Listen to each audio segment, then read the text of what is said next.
Halo warga, sepertinya perjuangan dari masyarakat Sangihe untuk mendapatkan hak atas keadilan terhadap tempat tinggal mereka masih jauh dari kata adil. Bahwa perjuangan mereka dari tahun 2020 hingga sampai saat ini untuk dapat mengusir segala macam bentuk pertambangan-pertambangan ilegal sulit untuk didapati. Pada Agustus 2022 lalu, sejatinya PT UN Jakarta telah membatalkan izin yang dimiliki oleh PT TMS untuk dapat melakukan pertambangan di Pulau Sangihe. Dan putusan itu pun juga sejatinya telah dikuatkan oleh putusan Mahkamah Agung. Namun faktanya hingga sampai tahun 2025 ini segala macam bentuk pertambangan-pertambangan ilegal masih kerap ditemukan. Bahkan yang terbaru medio Agustus 2025 ini Gubernur Sulawesi Utara telah mengeluarkan perizinan terhadap 30 wilayah konsesi baru pertambangan di wilayah Sulawesi Utara, yang dimana 14 diantaranya itu berada di Kepulauan Sangihe. Kami melihat bahwa peraturan ini dilatar belakangi oleh adanya PP nomor 28 tahun 2025. Ini menunjukkan bagaimana komitmen negara terhadap pemenuhan hak atas hidup, hak atas lingkungan terhadap masyarakatnya diingkari.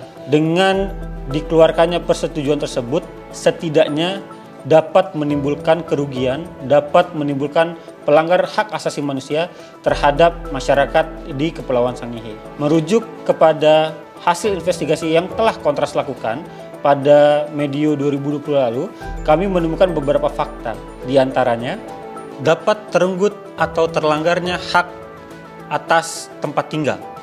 Bahwa bila sebelumnya berdasarkan perizinan yang diberikan oleh Kementerian ESDM terhadap PT TMS terdapat sekitar 57% dari Kepulauan Sangihe yang diberikan izin untuk dilakukan pertambangan.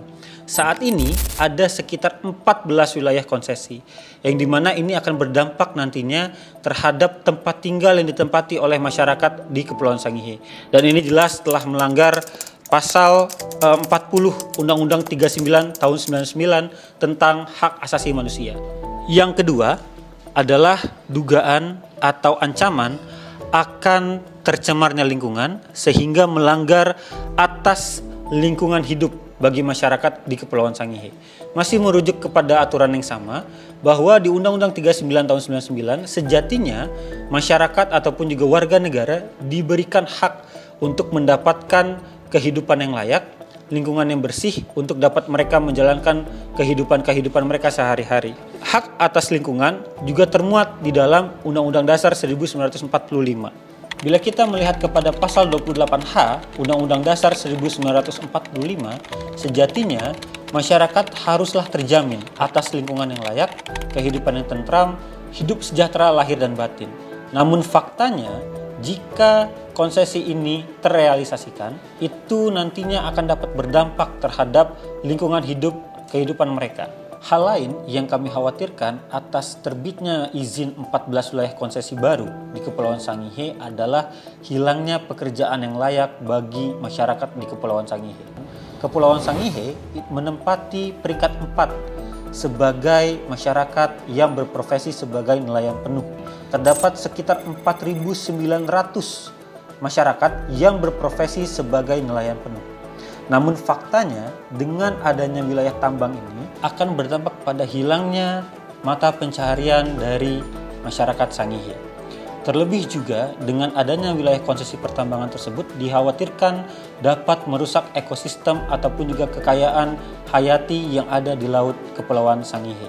Potensi lain yang kami temukan dan kami khawatirkan akan berdampak buruk bagi masyarakat di Kepulauan Sangihe adalah potensi akan bencana alam. Hal ini dikarenakan Kepulauan Sangihe terdampak atau tergantung terhadap dua lempeng besar, yaitu lempeng Eurasia dan juga lempeng Pasifik. Selain dua lempeng besar tersebut, Kepulauan Sangihe juga berada di dua lempeng kecil, yaitu lempeng Pulau Sangihe dan juga lempeng Kepulauan Maluku. Kepulauan Sangihe juga rawan akan bencana seperti banjir dan juga longsor.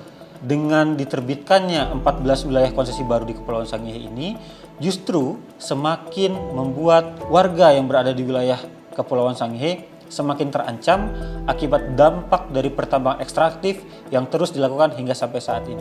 Untuk itu, kami, Komisi untuk Orang Hilang dan Korban Tindak Kekerasan, mendesak kepada Gubernur Sulawesi Utara dan juga Bupati dari Kepulauan Sangihe untuk dapat mengevaluasi dan juga mencabut izin yang diberikan terhadap 14 wilayah konsesi baru di Kepulauan Sangihe. Tujuannya jelas, yaitu adalah untuk menjamin kehidupan yang layak dan juga menjamin, melindungi, dan menghormati hak asasi manusia yang dimiliki oleh warga di Kepulauan Sangihe. Yang kedua, kepada Ombudsman untuk dapat segera menindaklanjuti atas dugaan maladministrasi yang dikeluarkan oleh Gubernur Sulawesi Utara dan juga Bupati Kepulauan Sangihe. Karena jelas bahwa keputusan yang dikeluarkan oleh pemerintahan tersebut dapat berdampak negatif terhadap masyarakat. Dan terakhir, kepada Komisi Nasional untuk Hak Asasi Manusia untuk dapat memberikan rekomendasi yang komprehensif terhadap pemerintah, terhadap stakeholder terkait untuk dapat menjamin, melindungi, dan menghormati segala macam bentuk hak asasi manusia dari masyarakat di Kepulauan Sangihe. Dan dukung kerja-kerja Kontras melalui Human Love Human.